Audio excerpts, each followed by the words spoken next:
Famous director Shashank ಅವರು ಕಿರೆಬೇಟೆ ಸಿನಿಮಾನ ತುಂಬ ಚೆನ್ನಾಗಿದೆ, ದುನಿಯಾ ರೇಂಜ್ಗಿದೆ ಸಿನಿಮಾ, ಮಿಸ್ ಮಾಡಿದೆ ನೋಡಿ ಅಂತ ಅವರು ಒಂದು ವಿಡಿಯೋ ಮಾಡಿ ಎಲ್ಲ ಕಡೆ ಪರ್ಸ್ನಲ್ ಸೋಷಿಯಲ್ ಪ್ಲ್ಯಾಟ್ಫಾರ್ಮ್ಸಲ್ಲೆಲ್ಲ ಶೇರ್ ಮಾಡ್ಕೊತಾರೆ. ಮತ್ತೊಂದು ಪ್ರಶ್ನೆ ನನಗೆ ಕಾಡೋದು ಪರ್ಸ್ನಲಿ, ಅಂದರೆ ಹೊಸ ಮುಖಗಳು ಬಂದಾಗ ಅದನ್ನು ಜನ ಅಕ್ಸೆಪ್ಟ್ ಮಾಡ್ಕೊಳ್ಳೋಕ್ಕೂ ರೆಡಿ ಇರಲ್ಲ ಅಂತ. ಕಿರೆಬೇಟೆ ಸಿನಿಮಾ ನೋಡಿದಂಥ ಪ್ರತಿಯೊಬ್ಬರು ಸಿನಿಮಾ ತುಂಬ ಚೆನ್ನಾಗಿದೆ ಅಂತಾರೆ, ಆದರೆ ಅವರಿಗೆ ಕಲೆಕ್ಷನ್ನು ಅವರ ಎಕ್ಸ್ಪೆಕ್ಟೇಷನ್ ರೇಂಜಿಗಂತೂ ಇರಲಿಲ್ಲ. ಸೊ ಹೊಸಬ್ರನ್ನ ರಿಸೀವ್ ಮಾಡ್ಕೊಳ್ಳೋದು ರಿಸೆಪ್ಷನ್ ತುಂಬ ಕಮ್ಮಿ ಆಗಿದೆ ಅನಿಸುತ್ತೆ.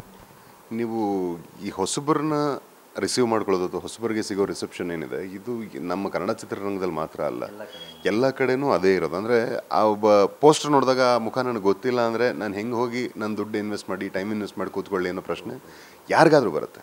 ಆ್ಯಂಡ್ ಪ್ರತಿಯೊಬ್ಬ ಕಲಾವಿದನೂ ಬಂದಾಗ ಹೊಸಬನೇ, ಒಂದಷ್ಟು ಸಿನಿಮಾಗಳು ಮಾಡ್ತಾ ಮಾಡ್ತಾ ಹಳವನಾಗ್ತಾನೆ, ರೆಕಗ್ನೈಸ್ಡ್ ಫೇಸ್ ಆಗ್ತಾನೆ, ಅವನ ಟ್ಯಾಲೆಂಟ್ ಪರಿಚಯ ಆಗುತ್ತೆ, ಅವನ ಮೇಲೆ ಒಂದು ನಂಬಿಕೆ ಬರುತ್ತೆ. ಆನಂತರ ಇವನು ಸಿನಿಮಾದಲ್ಲಿ ಏನೋ ಇರುತ್ತೆ ಅನ್ನೋದು, ಅಥವಾ ಇವನು ಒಳ್ಳೆ ಆ್ಯಕ್ಟ್ರು ಅನ್ನೋದು, ಅಥವಾ ಈ ಸಿನಿಮಾ ಹಾಡು ಚೆನ್ನಾಗಿದೆ ಅನ್ನೋದು ಒಂದು ಇದ್ದಿರುತ್ತಲ್ಲ, ಒಂದು ಸಂಬಂಧ ಬೆಳೆಸ್ಕೊಂಡಿರ್ತಾರೆ ಪ್ರೇಕ್ಷಕರು ನಟರ ಜೊತೆ. ಸೊ ಆ ಒಂದು ವಿಷಯ ಥಿಯೇಟ್ರಿಗೆ ಸ್ವಲ್ಪ ಸುಲಭವಾಗಿ ಕರ್ಕೊಂಬರುತ್ತೆ. ಬಟ್ ಹೊಸಬ್ರು ಬಂದಾಗ ಥಿಯೇಟ್ರಿಗೆ ಜನ ನುಗ್ಗಾಡ್ಕೊಂಬರ್ತಾರೆ ಅಂತ ಎಕ್ಸ್ಪೆಕ್ಟ್ ಮಾಡೋದೇ ತಪ್ಪು. ಅಂದರೆ ಈಗ ನಿಮ್ಮನ್ನು ಪರಿಚಯನೇ ಇಲ್ಲ ನನಗೆ, ನಾನು ನಿಮ್ಮನ್ನು ಮಾತಾಡಿಸ್ಬೇಕು ಅಂದರೆ ಹೆಂಗೆ ಮಾತಾಡಿಸ್ತೀನಿ ನಾನು ನಿಮ್ಮನ್ನ? ಅದು ಪರಿಚಯ ಆದಮೇಲೆ ಹಾಯ್ ಲಕ್ಷ್ಮಿ ಹೆಂಗಿದ್ದೀರಾ, ಇದು ಸಹಜವಾಗಿ ಬರೋದಲ್ವ. ಸೊ ಅದು ಬಿಲ್ಡ್ ಆಗಬೇಕು, ಅಂದರೆ ಅದಕ್ಕೆ ಒಂದಷ್ಟು ಪ್ರಾಪರ್ ಪ್ಲ್ಯಾನಿಂಗ್ ಬೇಕಾಗುತ್ತೆ, ಒಂದಷ್ಟು ಟೈಮ್ ತೊಗೊಂಡು ಪ್ರಮೋಟ್ ಮಾಡಬೇಕಾಗುತ್ತೆ. ಈಗ ಹೌದು, ನನ್ನ ಹತ್ರ ಒಂದಷ್ಟು ದುಡ್ಡಿತ್ತು, ಇನ್ನೊಂದು ವಾರನೋ 15 ದಿವಸನೋ ಟೈಮ್ ಇದೆ, ನಾನು ಎಲ್ಲ ದುಡ್ಡು ಹಾಕ್ಬಿಡ್ತೀನಿ, ಜನ ಬಂದುಬಿಡಿ ಅಂದರೆ ಎಲ್ಲಿಂದ ಬರ್ತಾರೆ? ಸೊ ಅದು ಸ್ಟ್ರಾಟಜಿಕಲಿ ಪ್ಲ್ಯಾನ್ ಮಾಡಬೇಕು. ಈಗ ಈ ಹೊಸ ಮುಖ, ಈ ಮುಖ ಗೊತ್ತಿಲ್ಲ ಜನಕ್ಕೆ, ಮುಖ ಪರಿಚಯ ಮಾಡಿಸ್ಬೇಕು. ಹೆಂಗೆ ಪರಿಚಯ ಆಗುತ್ತೆ?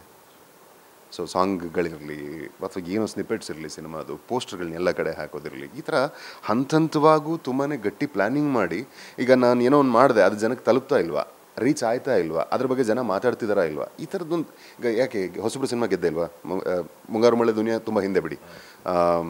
ಇತ್ತೀಚೆಗೆ ನನಗೆ ತುಂಬ ಗಟ್ಟಿಯಾಗಿ ನೆನಪಿರೋದು ಅಂದರೆ ರಂಗಿತರಂಗ, ಯಾರು ಗೊತ್ತಿರೋ ಮುಖ ಏನಲ್ಲ, ಅವ್ರದ್ದು ಇಷ್ಟ ಚೆನ್ನಾಗಿ ಪ್ರಮೋಟ್ ಮಾಡಿದ್ರಲ್ವ, ಸಿನಿಮಾ ಕಚ್ಕೋತಲ್ವ? ಹೆಂಗೆ ಕಚ್ಕೋತು? ಸೊ ದೂಷಣೆ ಮಾಡೋದು ಸುಲಭ, ಬಟ್ ನಾವು ಮರೆಯೋದೇನೆಂದರೆ ಅವನ ದುಡ್ಡಿಗೆ ಅವನೇ ಓನರು, ನಾವಲ್ಲ. ಸೊ ಅವನು ನನ್ನ ದುಡ್ಡನ್ನ ಹೆಂಗೆ ಖರ್ಚು ಮಾಡಬೇಕು ಅಂತ ಅವನು ಡಿಸೈಡ್ ಮಾಡ್ತಾನೆ. ಅವ್ನಿಗೆ ಇಷ್ಟ ಆಗೋ ರೀತಿ, ಅವನು ಮೆಚ್ಚೋ ರೀತಿ ಕೆಲಸ ನಾವು ಮಾಡಬೇಕು. ಆ್ಯಂಡ್ ಟೈಮ್ ತೊಗೊಳ್ಳಿ, ದಾರಿ ಬರೀಲಿ ಬಂದು ರಿಲೀಸ್ ಮಾಡ್ಬಿಡೋದು ಯಾಕೆ? ಈಗ ಒಟ್ಟೊಟ್ಟಿಗೆ 10 ಸಿನಿಮಾ 15 ಸಿನಿಮಾ ರಿಲೀಸ್ ಆಗೋದು, ಅದರೆಲ್ಲರೂ ಹೊಸಬ್ರು ಸಿನಿಮಾ ಯಾವುದಕ್ಕೂ ಜನ ಬರಲಿಲ್ಲ ಅಂತ ಬ್ಲೇಮ್ ಮಾಡಿಬಿಡ್ತೀವಿ ಸುಲಭವಾಗಿ. ಜನ ಥಿಯೇಟ್ರಿಗೆ ಬರ್ತಿಲ್ಲ. ನೀವು ಯಾವ ಭಾಷೆ, ಈಗ ತೆಲುಗಲ್ಲಿ ನಾನು ಆ್ಯಕ್ಟಿವ್ ಆಗಿ ಕೆಲಸ ಮಾಡ್ತಾಯಿದ್ದೀನಿ, ಬ್ಯಾಕ್ ಟು ಬ್ಯಾಕ್ ಸಿನಿಮಾಗಳು ಮಾಡ್ತಿದ್ದೀನಿ.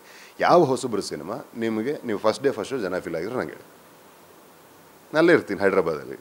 ಸೊ ನಾನು ಹಂಗಾಗಲ್ಲ. ಯಾವುದೋ ಒಂದು ಸಾಂಗ್ ಹಿಟ್ ಆಗಿರುತ್ತೆ, ತುಂಬ ಬಜ್ ಆಗಿರುತ್ತೆ, ಅದರಿಂದ ಒಂದು 4 ಜನ ಕನೆಕ್ಟ್ ಆಗಿರ್ತಾರೆ, ಇನ್ನೊಂದು ಟ್ರೈಲರ್ ಇಷ್ಟ ಆಗಿರುತ್ತೆ ಒಂದಷ್ಟು ಜನಕ್ಕೆ, ಅವ್ರು ಬರ್ತಾರೆ, ನೋಡಿ ಟಾಕ್ ಕ್ರಿಯೇಟ್ ಆಗುತ್ತಲ್ಲ, ಆಗ ಬರ್ತಾರೆ ಜನ. ಯಾಕೆ ಅಂತ ಬರದೇ ಇರೋವಂಥ ಉದಾಹರಣೆ ಅಂತೂ ಇಲ್ಲ. ಡೇರ್ ಡೆವಿಲ್ ಮುಸ್ತಫಾದಲ್ಲಿ ಅದು ಇದಕ್ಕೆ ಮುಂಚೆ ಅವ್ರನ್ನ ನಾನಂತೂ ಎಲ್ಲೂ ನೋಡಿರಲಿಲ್ಲ. ಸೊ ಒಳ್ಳೆ ಟಾಕ್ ಬಂತು, ಜನ ಬಂದ್ರಲ್ವ ಥಿಯೇಟ್ರಿಗೆ. ಆಗುತ್ತೆ. ಆ್ಯಂಡ್ ಸ್ವಲ್ಪ ಪೇಷನ್ಸ್ ಬೇಕು, ಒಂದು ಪ್ಲ್ಯಾನಿಂಗ್ ಬೇಕು. ಸ್ಟ್ರಾಟಜಿಕಲಿ ಜನನ ಅಪ್ರೋಚ್ ಮಾಡಿದಾಗ, ಅವ್ರಿಗೆ ಇಷ್ಟ ಆದಾಗ ನಮ್ಮ ಅಪ್ರೋಚ್ ಬರ್ತಾರೆ.